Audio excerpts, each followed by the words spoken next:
Hello, good morning. So for today's vlog is mag-update tayo sa ating mga tanim, ating mga alaga. Dahil pagkatapos ng ilang araw na pag-uulan, ngayon lang ulit tayo makapag-vlog. So nakakawa, pero okay lang, ganun talaga yung buhay. So tara, tingnan natin. Yun, dito tayo. Ito yung aking talagang manok, pinakawalan ko muna dahil nababasa siya. Tignan nyo po, natumba yung aming papaya. Ayan, matumba yung aming sasakyan. Tama sila papa, nag-repair sila ng patungan ng aming bangka. Nasira papa. So libo tayo, punta tayo dito sa mga tanim natin. Aming sasakyan, ayun. Kaya siya rin nakatambay, hindi tayo makapunta ng farm. So dito lang muna tayo. Ito yung aming talong. So far maganda siya, pero nilalanggam siya guys. Hindi namin mapuksa-puksa. Ito naman yung aming pinunlang tawag dyan, pipino. Punta natin yung ating garden. Ito. Ngayon. So yung ating naninilaw na rin, mga mint leaves. Natin dito. Si Utol GP, labasin ng kanyang mga labahin para sa kanyang anak. Yan, anak pa mo, kaway-kaway ka muna, Tol. Para sumikat ka sa YouTube. Yun, pakita ka rin. Guwapo. Pang-guwapo na yung kapatid ko na yan. Siyempre, manang-mana yan sa kuya. Ito rin ang aming mga tanim. So ilalabas na namin ito may lamang dahil kahit paano yung uminit na dito. Dito naman yung aking mga molis and gapi. So sorry guys, hindi makita dahil medyo lumapo yung tubig. Ayan. Ayan. Ating holy basil. Mga pichay natin guys, medyo naging malanta kasi gawa ng walang init and parang ulan, halos mag 1 week na walang talaga init. Kawawa talaga yung mga halaman guys pag walang init. Dito yan, ano rin ito, parang talong o hindi ko alam. Ito kamatis to guys. So kawawa sila. Ilalabas natin maya. Yan, ito yung mga bagong tanim namin. Itong melon to guys, melon. So tag-ulan, rainy season. Grabe, halos talaga isang linggo atang umulan na walang humpay. Yung mga kababayan natin from other barangays talagang nahirapan bumaha. May mga lugar nga na nasira talaga yung daan at hindi sila mapasok ng anumang tulong doon. So gumagawa naman yung ating LGU ng paraan para mapuntahan sila doon at mabutan ng kunting tulong. So ngayon magpapakain tayo ng ating mga alagang mga manok. Grabe yung putik dito guys. Grabe putik. Tayo sa dirty kitchen. Ayan. Ang aking mother kumakain. Mama, grabe ganda yung mama ko. Ano yung aming kasama, family, aming mga dogs. Yun, bagong kapot niyan. Yun yan. Si Bully, talaga literal na bully yan. Tapos nagano rin kami ng battery guys para in case na mag-brown out kasi nung bagyo, during bagyo is madalas mag-brown out, so may backup batteries kami. Yan. So pakain muna tayo ng ating mga alaga guys. Wala na rin pala tayong feeds. So kailangan natin bumili.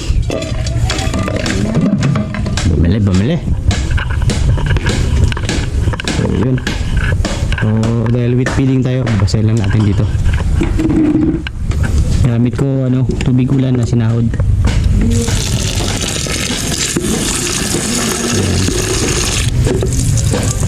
So tara, punta natin ang ating mga alaga.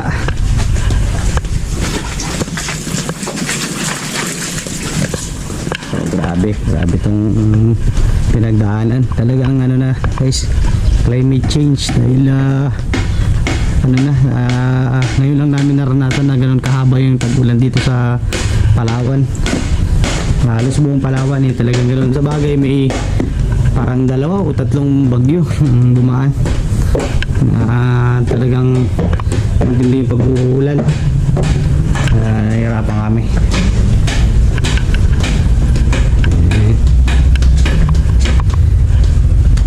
Nakakaawa lang yung ating mga kaibigan na mangingisda dahil nga hindi sila makapaghanap buhay. So yun yung mga alaga natin guys. So yan, as you notice yung mga talian natin ng mga manok wala ng mga laman. Dahil alam nyo na wala tayong pangulam, ayan na, naging sakripisyo na sila. So yun naman din ang kagandahan na nag-aalaga tayo dahil kahit paano nakakapag-katay tayo kapag emergency. So yan, gutom na yung mga alaga natin.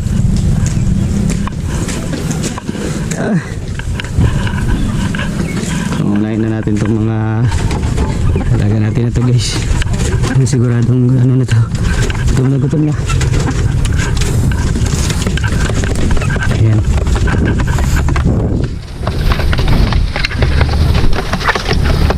Ayan. Hindi natin yung mga sisiw. Ano ba si Bulik? Ano din? Wawa.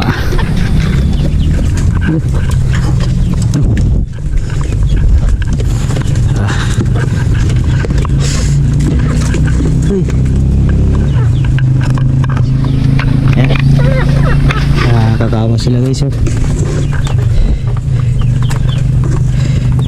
Ayan. So buksan na lang muna natin dito guys kasi para makalabas naman sila, parang nasusuffocate na sila doon sa loob dahil gawa ng na din ng putik. So baka itong dalawa na to pakawalan ko na rin muna. Bubuksan ko lang dito. Sobrang para naman sila ay mainitan. Gawa ng panay ang ulan. Kawawa. Sisya na guys wala tayong cameraman. Tsaka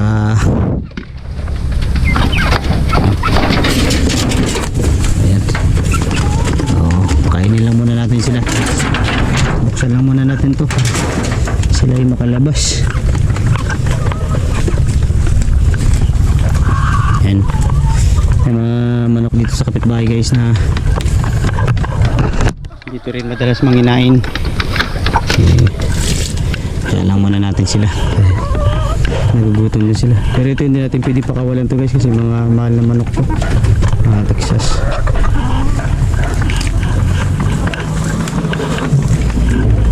Pwede na muna. Tara, pasyalan na rin natin dito yung mga tanim kong sili guys.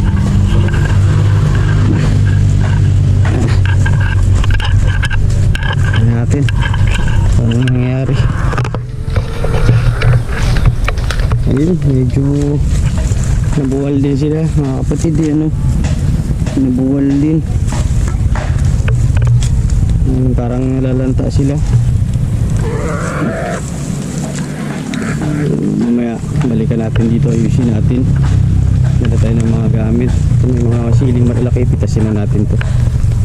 Sasakyan na to. Baka ito. Ganda.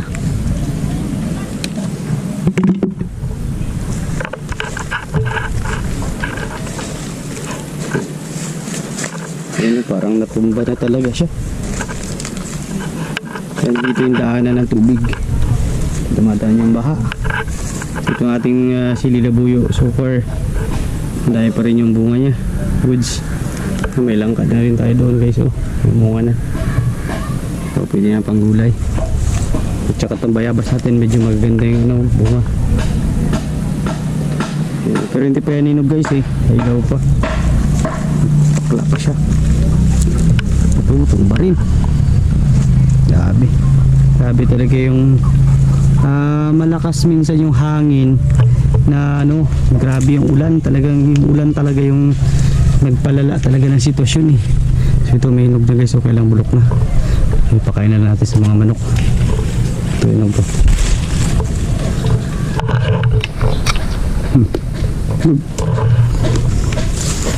Hinog din.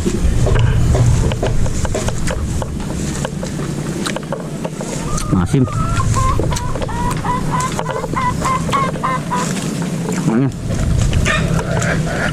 Ano natin silang makawala muna para makapanginain sila ng mga iba-ibang insekto. Ano, kawawa tuwa rin naman sila. Nakapul pa nga sa akin isa, parang bossing, wala ba natin pagkain? So hanap ka na lang muna dyan, boy. Para ano naman. So sana magtuloy-tuloy. Tinan nyo yung aking kulungan, giba-giba na rin. So ayusin natin yan. Tara, baba na tayo. Yung aming mini restaurant, ginawa na rin namin sampayan. Gawa na hindi rin kayo makasampay.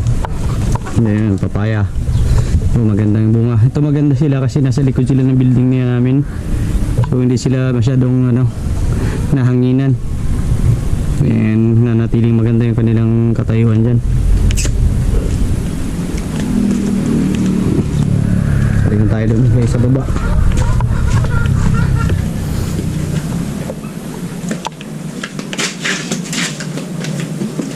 So bigla nila sampayan na din.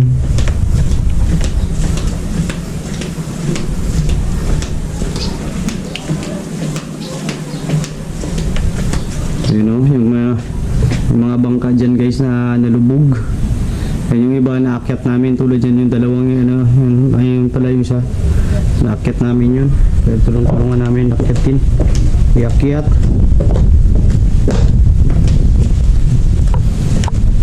Kailangan na natin ulit magbawas ng barangay, napakataas na nito, hindi na rin natin ito makukuha.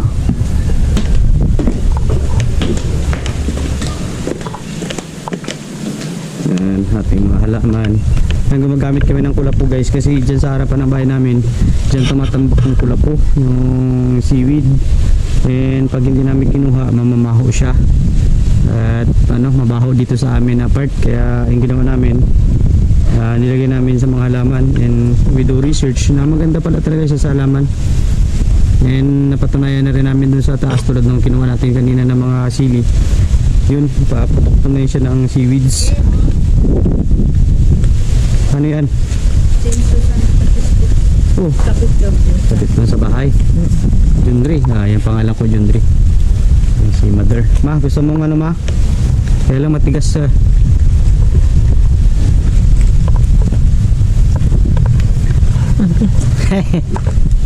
Ang bango.